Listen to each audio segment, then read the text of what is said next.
About me in D.C., a lot of people think I'm from the hood. That's not true.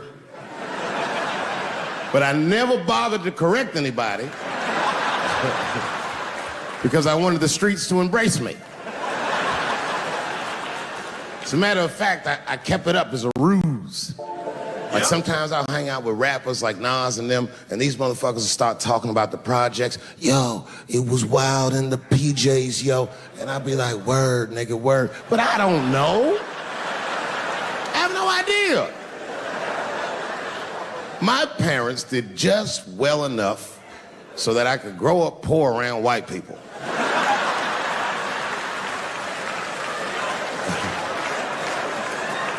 And to be honest, when Nas and them talk about the projects, nigga, I used to get jealous because it sounded fun. Everybody in the projects was poor, and that's fair.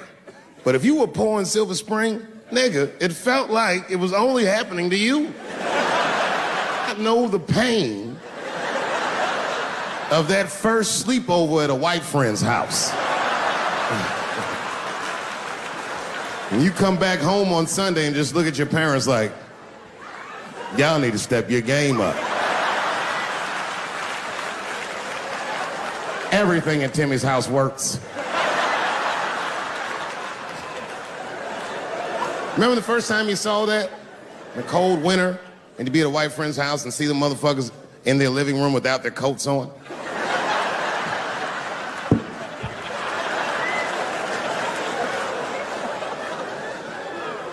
Timmy was one of my first white friends, like, in my life, man. He was a good dude, too. He moved to Silver Spring from Utah, of all places.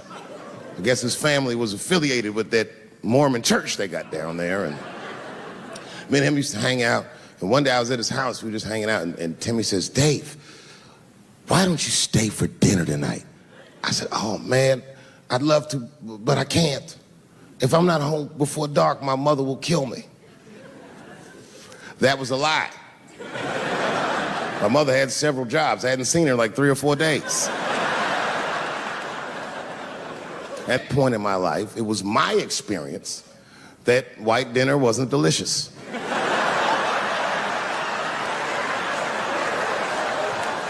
I'd rather go home and fry some bologna or some shit like that. That's great. But then old Timmy threw me a curveball I wasn't expecting. He said, well, it's too bad you can't stay, Dave, because Mom made stovetop stuffing. I said, what the fuck, stovetop? Well, hold on, nigga, let me make some phone calls real quick. Hell no. I had seen that commercial so many times, I had dreamt of getting my hands on some of that stovetop stuffing. And finally, I met a motherfucker that actually had a box of stovetop in the house. I couldn't miss this opportunity, so I pretended to call my mother. And then I came back and I said, Timmy, you're not gonna believe this great news. Mom said I can stay. And he said, fantastic. He said, why don't you come with me and we'll help set the table and then we can say the blessing. I had no interest in setting this motherfucker's table or saying these crazy ass Mormon prayers. I just wanted that goddamn stuffing. My hands first. My plan was simple. Wash my hands slowly, and by the time I'm done, the table will be set, the blessing will be said, and all that there will be left to do is eat. Went to the bathroom. I washed my hands very slowly. I must have been in there for about 10 minutes. And suddenly, one of his mothers came to the door.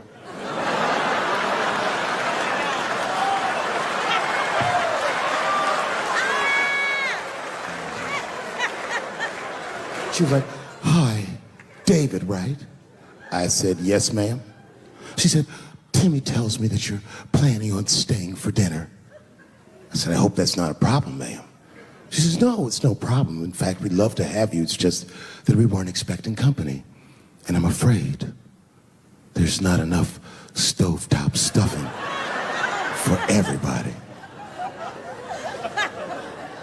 So I kicked her in the pussy. Bam! Ladies and gentlemen, I told you I'm dope, nigga. I told you what I was gonna say and you still didn't see it coming. And that's why I make the big bucks.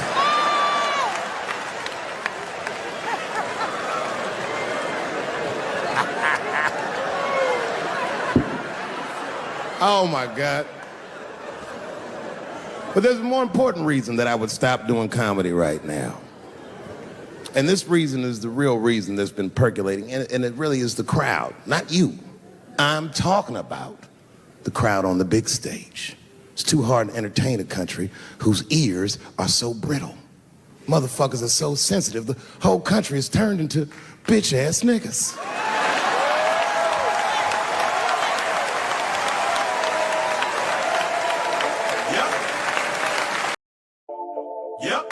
Everything you say upsets somebody. You know, I can remember when it all started. It was when I was doing Chappelle's show. When I was doing Chappelle's show, I used to do the show, and then on the weekends I do like concerts and shit like that. So I'm doing a concert, and there was a couple in the front row, beautiful couple. The wife was obviously Asian. You could see it in her face.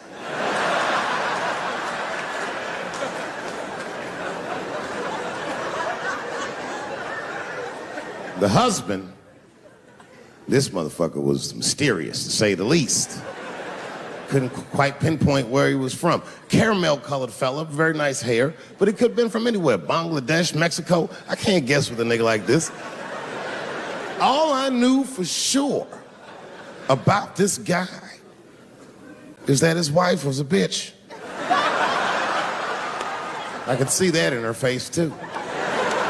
No, he was laughing and having a good time, and she was scowling at me at a goddamn comedy show. I couldn't figure it out. And then I realized at some point that she was pregnant, and I was smoking on stage. I said, oh my God, that's probably why she's mad. So I started to put my cigarette out, but then she hit me with one of them fake non-smoker calls. So I just kept smoking. I thought to myself, bitch, that babe will be fine, relax. And I tried to break the tension. I just asked her. That's all I said. I go, hey, where are you guys from anyway? And I could tell that she was on to me. She goes, very condescendingly, she says, I'm from California. If you're asking my ethnicity, I am Chinese. He was like, I'm Mexican, bro. I said, well, I'm sorry if I offended you by asking, but you're a very beautiful couple. And miss, there's no question that you're gonna give birth to the hardest working baby this world has ever seen.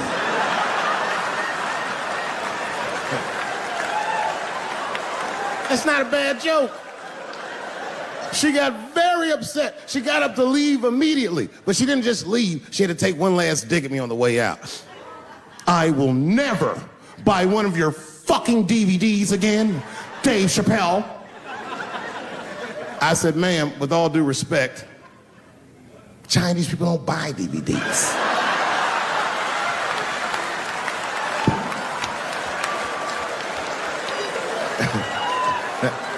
And the crowd went crazy. We were all laughing, having a good time. I didn't even think anything of it.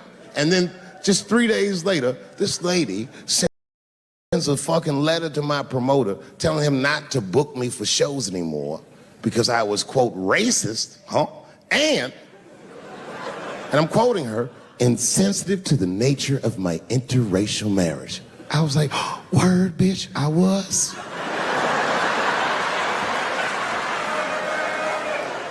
If she would know that I myself am in an interracial marriage. That's right. In fact, my wife is Asian too. Surprise, bitch, I'll see you on Thanksgiving.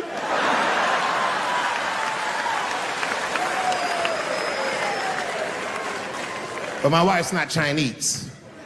She's Filipino. That's right, that's right. And our kids are Puerto Rican somehow, so there you go. I don't give a fuck about interracial marriage. In fact, you know what? My mother is half white. A lot of people don't know that. Well, all right, you were a little too excited, but okay. A lot of people don't believe me when I say that, but it's true. You can't tell looking at me, but if I grew my hair out, You would think you was at a fucking Cat Williams concert. My shit is beautiful. Motherfuckers are just taking it too far. I don't know why or how everybody got this goddamn sensitive. You know who hates me the most? The transgender community. Yo, yeah, these motherfuckers. I mean, I didn't realize how bad it was. These motherfuckers are really mad about that last Netflix special.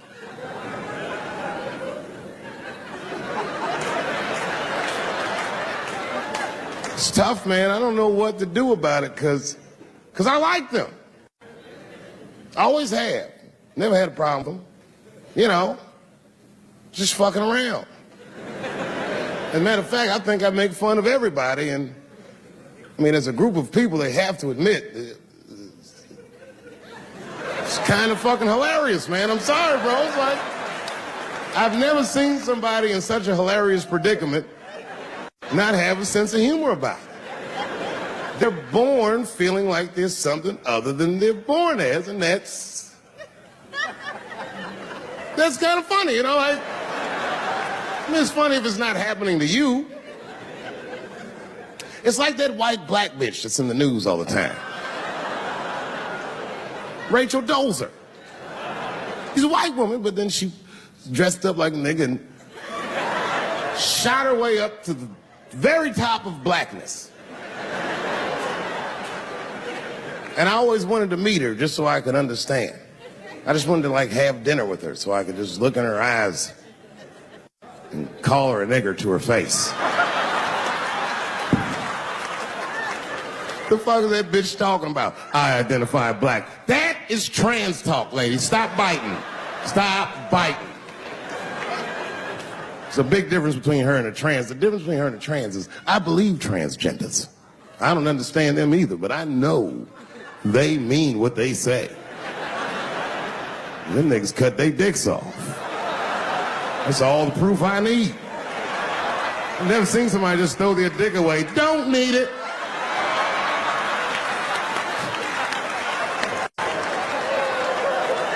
I don't understand, but I believe you and I support your decision, motherfucker. But how far is Rachel willing to go? What is Rachel willing to do so that we blacks can believe that she believes she's actually one of us? Bitch, are you willing to put a lien on your house? Invest in a mixtape that probably won't work out?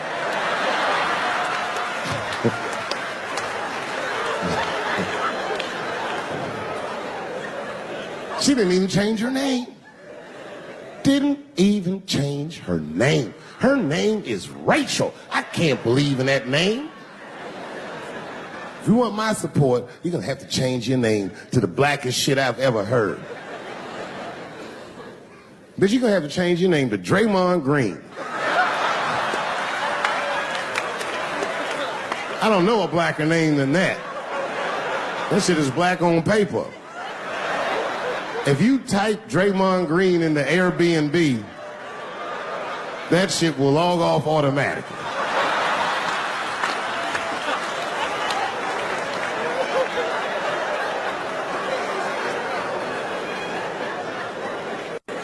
Well, people get mad, bro. People get mad about everything I say. I was doing a show. I was in Portland, Oregon. And I was checked in a hotel under the name Charles Edward Cheese.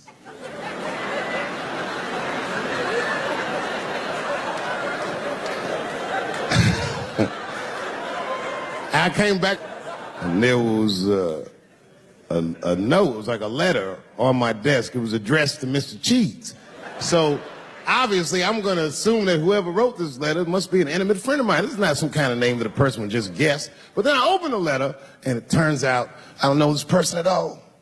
It's a fan letter. You know, I'm not even used to the idea that I have fans, but I'm grateful for it.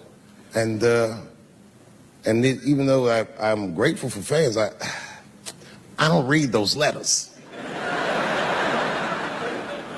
It'd be nice if I did, but realistically, it's like, what am I, Santa Claus, nigga? I don't have time for this. Like, got shit I want to do. I'm trying to chill.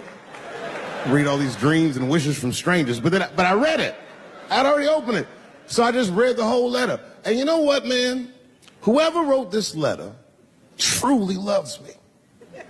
I mean, they were really fucking nice in the letter. And then they described to me what it was like to come to the show, how excited they were, how much fun they were having.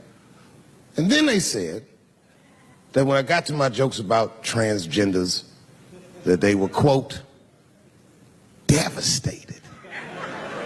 Because it turns out that whoever wrote the letter was transgender. Now, I'm going to be real for a second. You got to understand, I never feel bad about anything I say up here.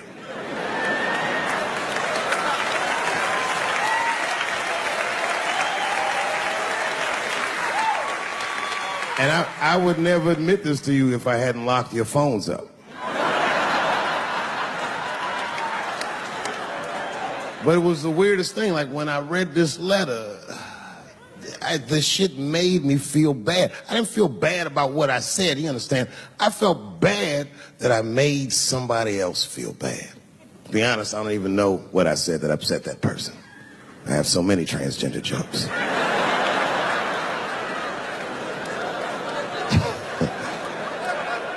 But I feel like it was probably this joke I'm about to tell you right now.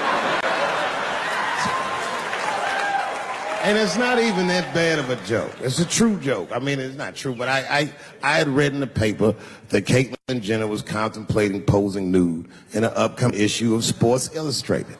And I know it's not politically correct to say these things, so I just figured, fuck it, I'll say it for everybody else. Yuck.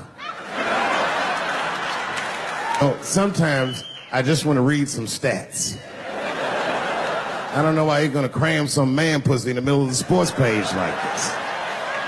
I just didn't think that was the place for it. But I wasn't saying anything like Caitlyn Jenner's a bad person. I'm not mad at her for doing it. I'm not even mad at Sports Illustrated. If I'm mad at somebody, I'm probably just mad at myself. You understand? Because deep down, I know that I am not strong enough to not look at those pictures.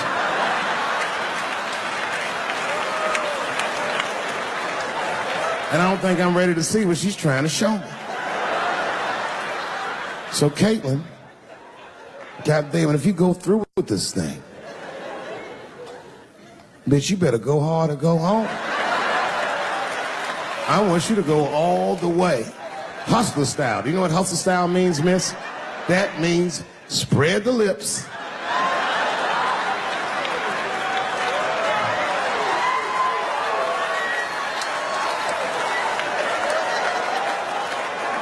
I hope she spreads her lips and there's an itty bitty dick inside. Ah! The show is behind the curtains.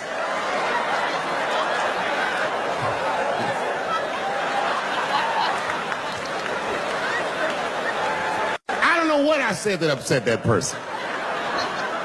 But I'm going to tell you something. When I read that letter, in the moments after I read it, I did something that many black men in America do not have the time or the money to do. I thought about how I felt.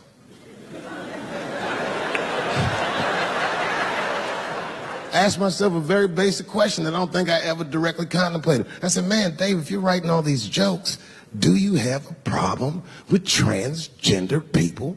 And the answer is absolutely not. The fuck do you guys think I am? I don't understand all the choices that people make. But I do understand that life is hard and that those types of choices do not disqualify you from a life with dignity and happiness and safety in it.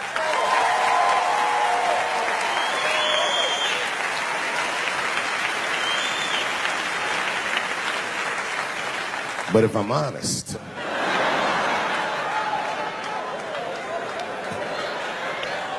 my problem has never been with transgender people. My problem is transgender people. I just feel like these things should not be discussed in front of the blacks. It's fucking insulting, all this talk about how these people feel inside. Since when has America given a fuck how any of us feel inside?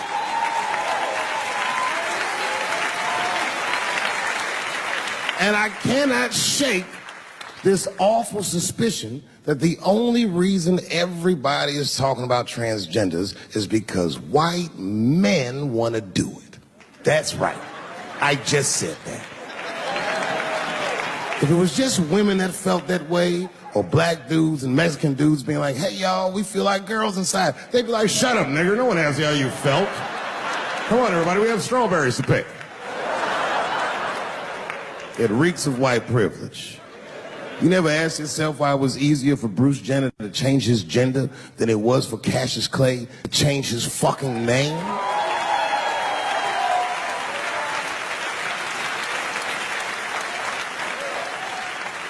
And if I were to be brutally honest, the only reason I ever been mad at the transgender community is because I was at these niggas for 6 songs straight. I had no idea. And then the lights came up and I saw them knuckles. I said, oh no! And everybody was laughing at me. Hi, world star. I said, why didn't you say anything? And then I heard that sultry voice. I didn't say anything, Dave Chappelle, because I was having a wonderful time. And I wasn't sure how you'd feel about it. I said, you knew how I'd feel. And she said, I'm going home. I don't want any trouble from you. I said, home? It's only 2 songs left. I mean, we might as well finish tonight. And we ended up having breakfast together. Oh, grow up. That doesn't make me gay. I just titty fucked her. His titties are as real as any titties in L.A. It's 2 o'clock in the morning. I was just borrowing a little friction from a stranger. Whoops.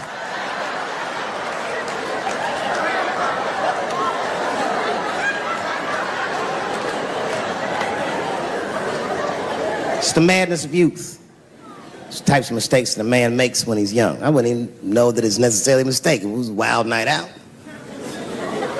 But I don't do it like that anymore. I'm old. I'm 44 now. Man. It's the first time in my life I've ever started to physically feel my age. It's tough, man. You know how I know I'm getting old? This is embarrassing, but I was in my hotel room. I'm not gonna lie, I was jerking off, and I was really sweating it out. And this is when I knew I was old. I just gave up in the middle, nothing even happened.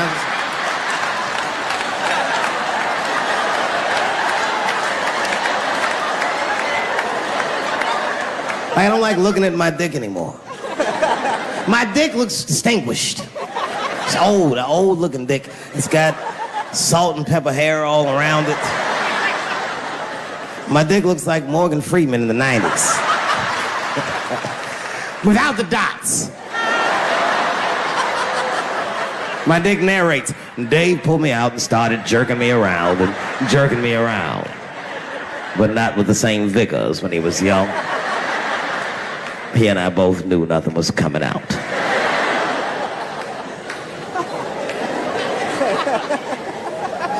I see my age in my children. I came home from the road. This is not long ago. I've been gone for, if you can picture, I was gone for weeks and weeks. And when I came back, nobody was home. Hit the like button, everybody in the chat. Hit the like button. Share the video. I appreciate it. Now, one person in my family thought that maybe I'd like to see them when I got back. They knew when I was coming back, but they just weren't home. And that shit was a wake-up call. You know, when my kids were little and the tour bus would pull up to the house, these motherfuckers would spill out. Dad is home, hooray! And they'd hug me and kiss me, and then as the years went on, they'd get less interested. Hey, everybody, look, it's Mr. Promises back from the road.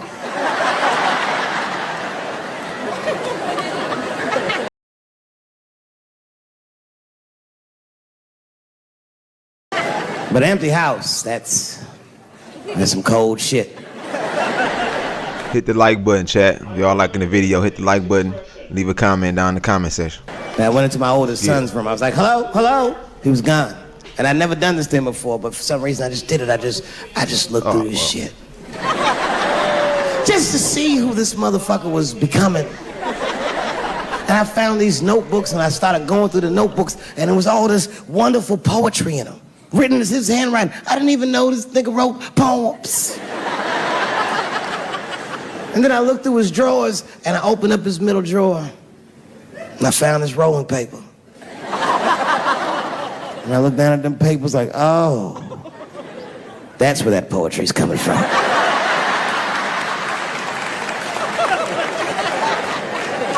And that shit broke my heart. I mean, I smoked weed, but I mourned my son's innocence. And I cried a little bit. And I took his papers upstairs to my room. Rolled some weed that I'd hid from the family. And I got really high. And then I got paranoid, so I put his papers back how I found them. So he wouldn't know what I was up to. This nigga won't even know that that happened until he sees the special. Yeah, nigga, I found your papers. He's a cold motherfucker. Let me tell you, this kid is only 16 years old. Listen to what he did to me. This motherfucker calls me up in the middle of the night. It was 1 o'clock in the morning. He goes, Dad, don't be mad. I knew something was terribly wrong. I said, what's going on? He said, listen, I'm fine. And don't forget, you told me to do this. I'm at a party, and my designated driver had too much to drink. And me and my friends need you to come pick us up. I said, Jesus Christ, it's 1 o'clock in the morning, nigga. I am shit-faced.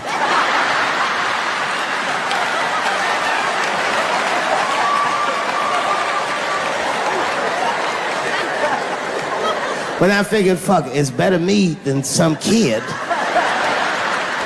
I might as well roll the dice and go pick my nigga up. I said, all right, I'm coming to get you.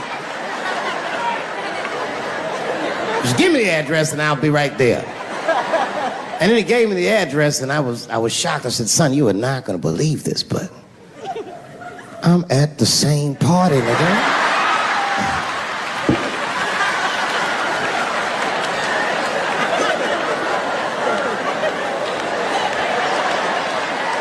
They grow up fast, don't they? Can I ask you a weird question? I want to make you feel uncomfortable. You don't have to answer it, and if it doesn't go well, we'll just edit it out anyway. Is it weird to be the only white people in a row?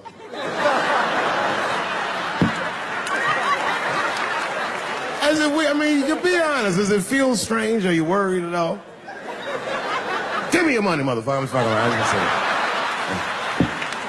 This guy got ice in his veins. He didn't even buckle. You know, like many black men my age, the first time I voted was 8 years ago. Right. I saw Obama on TV and said, oh, I'm voting for this nigga. I remember the day I voted for Obama. I voted in Ohio, and my vote matters in Ohio. Ohio is a battleground state. But when I pulled up to the polls, all the soldiers were in line. There were so many black people in that goddamn line. I didn't even know it was the polls. I thought it was a check cashing place.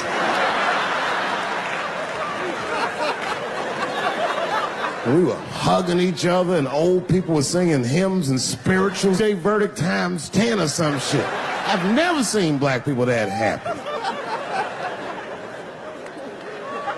8 years later, I'm pulling up to the polls again. This time I'm driving a brand new Porsche because the Obama years were very good to me.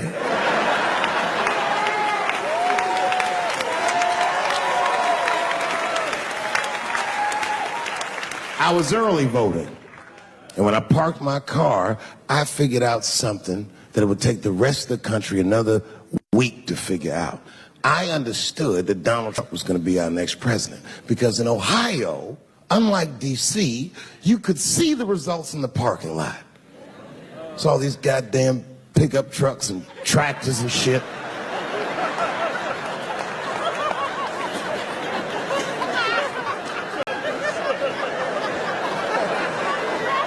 And then I walked up and I saw a long, long line of dusty white people.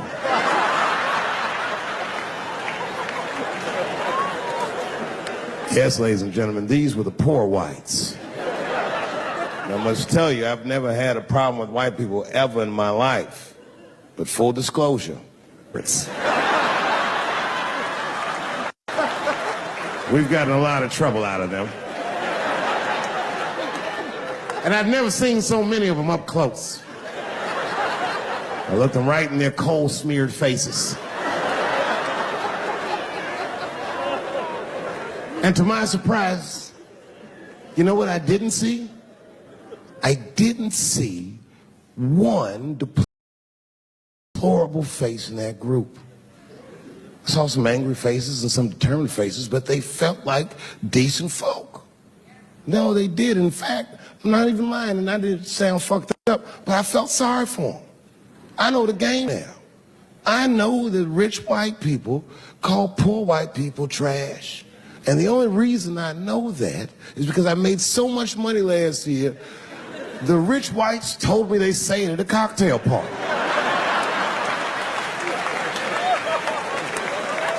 And I'm not with that shit. And I stood with them in line like all of us Americans are required to do in a democracy. Nobody skips the line to vote. And I listened to them. I listened to them say naive, poor white people things. Man, Donald Trump's gonna go to Washington and he's gonna stand there thinking to my mind, you dumb motherfucker.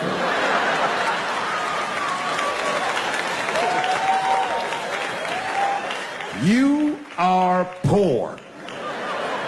He's fighting for me.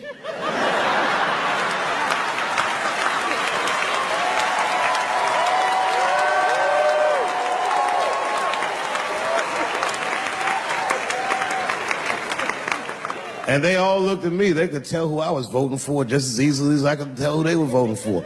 But do you guys know what we all had in common? Not one of us, not a single one of us, looked like we felt good about what we had to do in that booth. We were just doing our goddamn duty. Yes, I voted for Hillary Clinton. Of course I did. I voted for her because I liked what she said vastly better than I liked what he said. But to be honest with you, at that point, that shit was like watching Darth Vader do the I Have a Dream speech. That bitch is mean as hell. She'd already Karate Kid swept Bernie Sanders' legs from underneath him. Boy, it was hard voting for that shit. But it was the lesser of the evils. I know you were a Clinton supporter, Miss I. I'm sorry for her. But it didn't feel as good as it should have.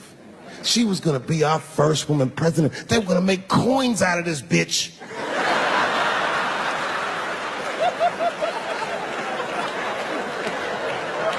And somehow she just missed the dunk. Of course she should have beat him. Of course she should have beat him. You know what voting for her felt like? It was bittersweet. It felt like I was lucky enough to eat Halle Berry's pussy. And whilst I was doing so, she fucking farted in my face, man.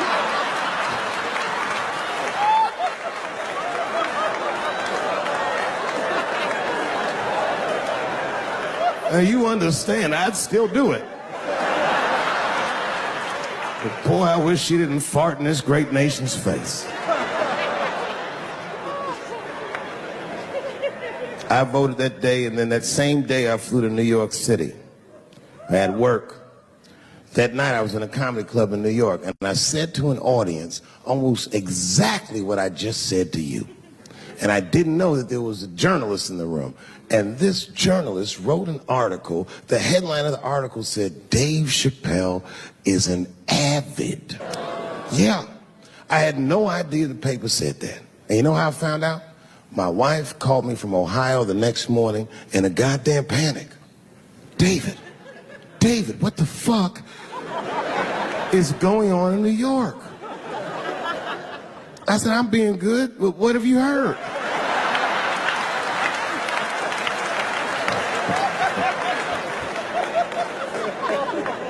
And my wife said, the paper is saying that you're a Donald Trump supporter. I was like, whew.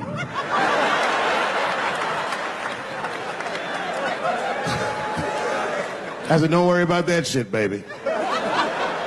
Nobody in their right mind would believe that. And she said, no, David, people believe it. And then she started reading the comments to me. Oh, they were terrible. All these black people call me all kinds of Uncle Toms and shit. I should tell you, buddy, this is a very serious allegation from one black to another. I was incensed. Uncle Tom? How am I Uncle Tom, nigga? You the one that reads the Observer? Anyway, all this shit goes down around, and now Trump is the president, and I'm hosting Saturday Night Live.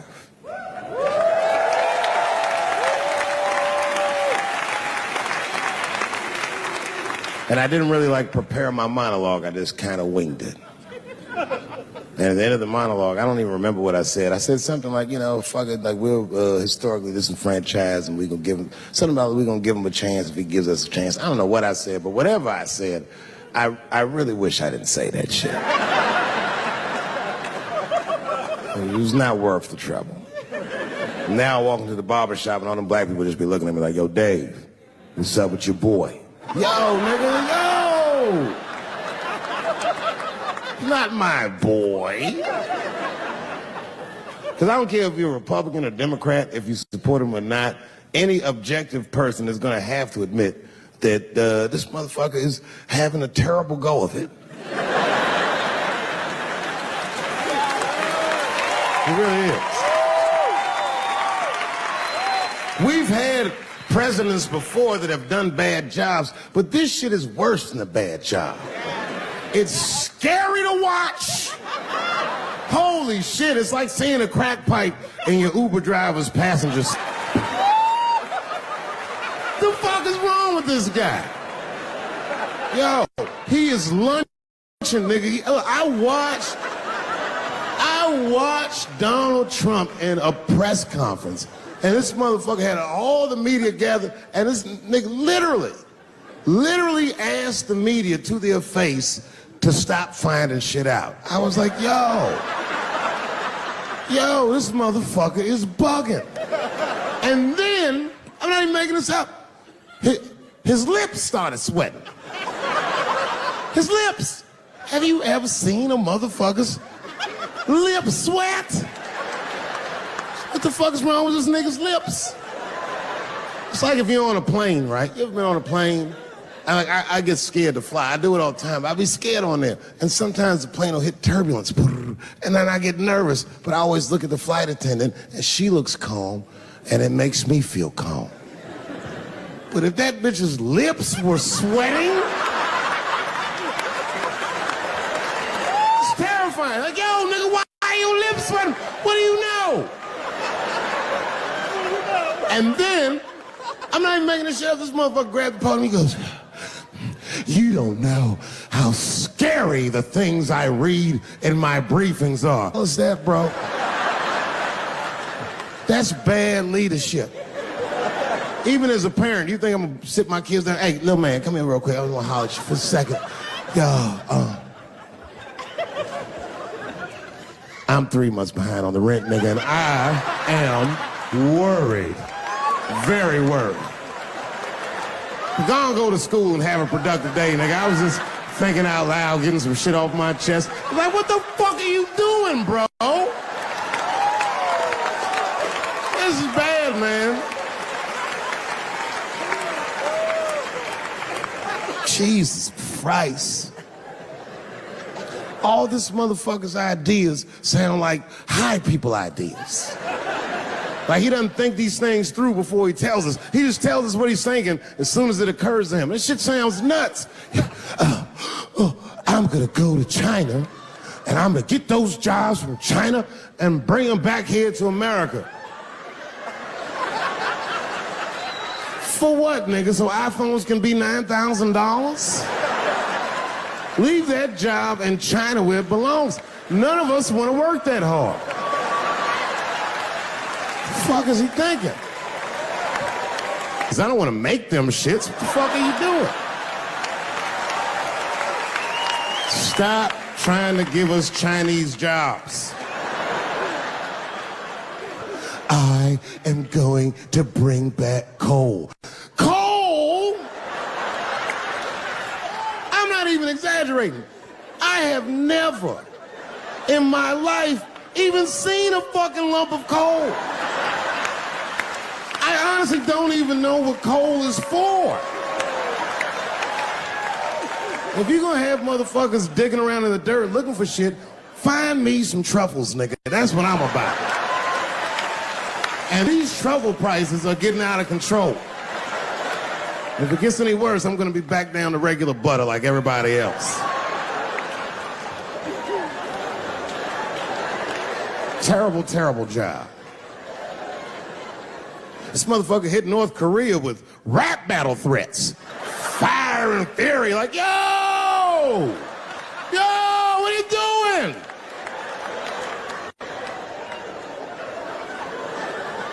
It's fucking Korea, man. Kim Jong-un is a scary motherfucker. He might be as crazy as Trump. Some scary shit. And if you one of them naive motherfuckers that thinks that a war with Korea is gonna be easy, then you don't play Call of Duty at 3 a.m. like I do. Because that's when the Koreans play. Fucking 8-year-old Korean kid took out my whole goddamn platoon last night.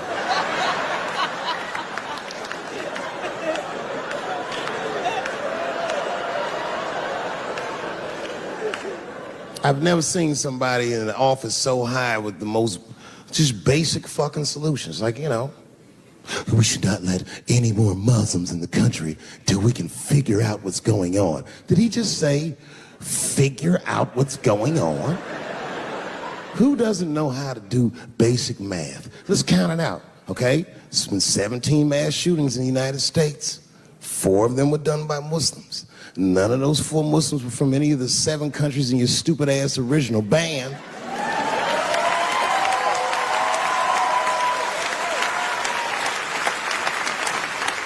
And since he brought it up, the other 13 shootings were done by the Tiki Torch whites. These are facts. And you don't see me trying to ban white people from the show to keep it's a fucking terrible idea because it's mean and it's racist. And most importantly, it would be catastrophic to my bottom line. If there were no white people here tonight, I might leave this bitch with $1,800. This man needs to realize that we all need each other. And that's why we will never, ever be able to beat China. Because everybody in America is racist, and everybody in China is Chinese. This motherfucker called it all wrong. And don't believe the media either, because as all this shit is happening, the media is trying to make us believe that the extremities amongst us are the norms. We can disagree, that's fine. And most of us are keeping a cool head about this shit. You know what I mean? Americans generally respect one another's beliefs, even if they don't share those beliefs. I know I do. I respect everybody's beliefs, except Amish people. Because they are the only ones that I can say clearly their God is wrong. The speed limit is 75 miles an hour in Ohio, and 1 lane of traffic is buggy. Nigga, your God is ridiculous. All the Amish people around my way know me too. Not from television, obviously. They know me from the streets. Because when I see them horse and buggies, I'll pull the Porsche over and talk to them. Ezekiel, are you sure that God doesn't want you to have any of this technology or this energy? Huh? Huh? I can't hear you, nigga. Let me turn this air conditioner off. What did you say? And them niggas be like, get away from me, ye. Ye try to tempt me like the devil. Devil? Nah, bro, I'm trying to put you on to the game, Zeke. It's a big world out here, nigga. I just went 25 miles in 30 minutes. That's a day's journey for you. You don't even know what the weather's gonna be tomorrow, do you? I do. You don't even know that there's a valuable Pokemon right on your... I drive away. Huh? Oh, my vape pen? You want to hit my vape pen? Oh, sorry, nigga. I'm trying not to get herpes. My bad. I've been playing cat and mouse with herpes for 30 years now, but every night I go to the club, I'll be like, not tonight, herpes. No disrespect. I'm not saying you have herpes. I'm just saying 1 out of 5 people do. So let's just all be careful around this motherfucker and make sure that we leave with the lips we came with.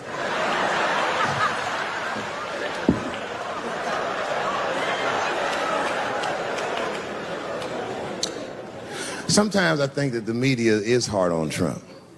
Because I'll see shit that they get on him about that doesn't seem bad to me. I mean, the nigga got on Trump about not staying in the White House enough. Who gives a fuck? This motherfucker was rich. Used to shit in a gold toilet. It's true. I don't know if you've ever been to the White House. It looks like a very nice place to work, but I wouldn't want to live in that Scooby-Doo ass house either. That shit's terrifying looking. Imagine you trying to jerk off.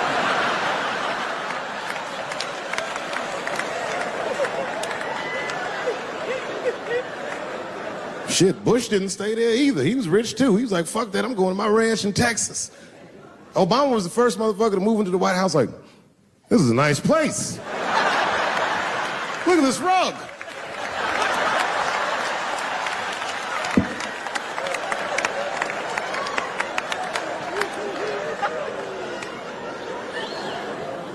The media got on him about putting Jared Kushner in his cabinet, and I didn't think that that was the worst thing he'd done. I mean, it was still early, and I mean, it's not unprecedented. Kennedy had his brother as the attorney general, right? And this motherfucker's a Washington outsider. To be honest with you, I'd probably do the same thing.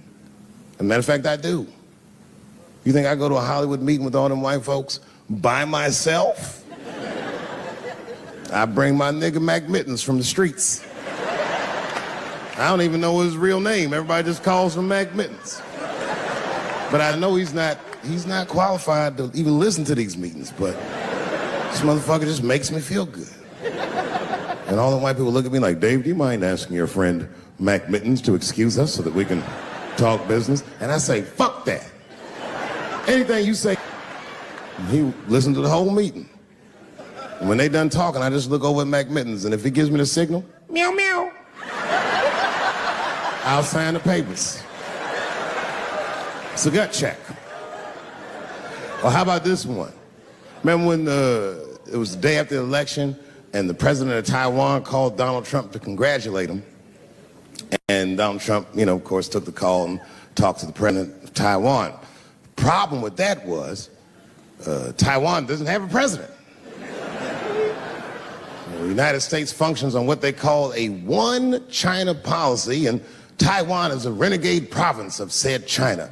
And Donald Trump didn't know that and picked up the phone and started yammering away, and the media ate his ass up. And I'm not gonna lie, I was laughing like shit. I was like, oh shit, this dumb motherfucker is in trouble. And then that night I was in bed drifting off to sleep, and then I had to admit it to myself. I was like, I didn't know that shit either.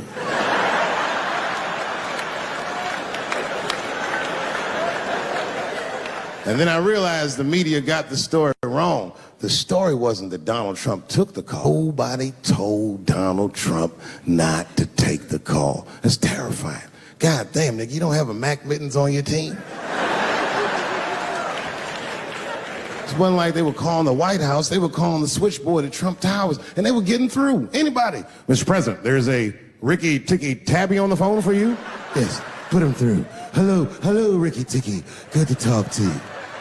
Mr. President, there's a John Jacob Jingleheimer Smith on the phone. Oh, his name is my name, too. Put him through. Hello, John Jacob. Let's talk business. How many people in this room are not originally from the United States? By round of applause. Uh-oh. Where you from, bro? You right there. Where you from, bro? You're from Iraq? Ew. I was fucking around. How long have you been here in the country?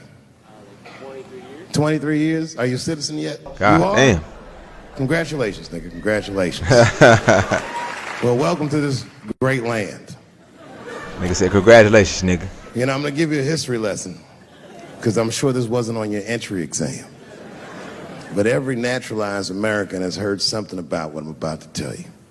A picture is the early 50s in the United States. This 14-year-old boy goes down from Chicago to Mississippi to meet his extended family for the first time. He'd never been to Mississippi. And before he went, his mother said to him, very pointedly, she said, if a white man looks you in your eyes in Mississippi, look away. And I don't know what you know about black people from Chicago. I'm looking him in his face, like what? They're not a scared people. Legend has it, he was in front of a convenience store hanging out. A white woman walked out of the store, and he thought she was pretty, and he said, bye, baby. Not realizing that he had just made a fatal mistake. 4 days later, a group of adult white men burst into this family's home and snatched a 14-year-old boy out of bed in front of his family that was powerless to stop them, and he was never seen alive again. His name was Emmett Till. They found his body maybe a few days later. It was in a creek, tied to a wheel so it would sink, horribly beaten and bloated. Hideous. And lucky for everybody in America, his mother was a fucking gangster. She was. Them white motherfuckers ain't give a damn about that boy. Same way they don't give a damn right now. If you can imagine, in the very midst of a mother's worst nightmare, this woman had the foresight to think about everybody. She said, leave my son's casket open. She said, the world needs to see what they did to my baby. And every publication here in the United Times had this boy's horribly bloated body on its cover. And if our civil rights movement was a car, this boy's dead body was premium gas. This was a very definitive moment in American history where every thinking and feeling person was like, ugh, we gotta do better than this. Yeah, and they fought beautifully, and here we all are. Yeah, right, man. At the end of the day, they still trying to go to war right now. They still tripping over the CK, Charlie Kirk, whatever that shit called, whatever his name is, bro. White people, bro, not to be mean to nothing, but y'all are some wicked people, and y'all will never change, bro. Y'all always gonna stay the same. And until y'all like have some type of come together moment to where y'all can see things differently between other people, y'all are always gonna be the same, bro. Y'all breed, hate into y'all kids, man.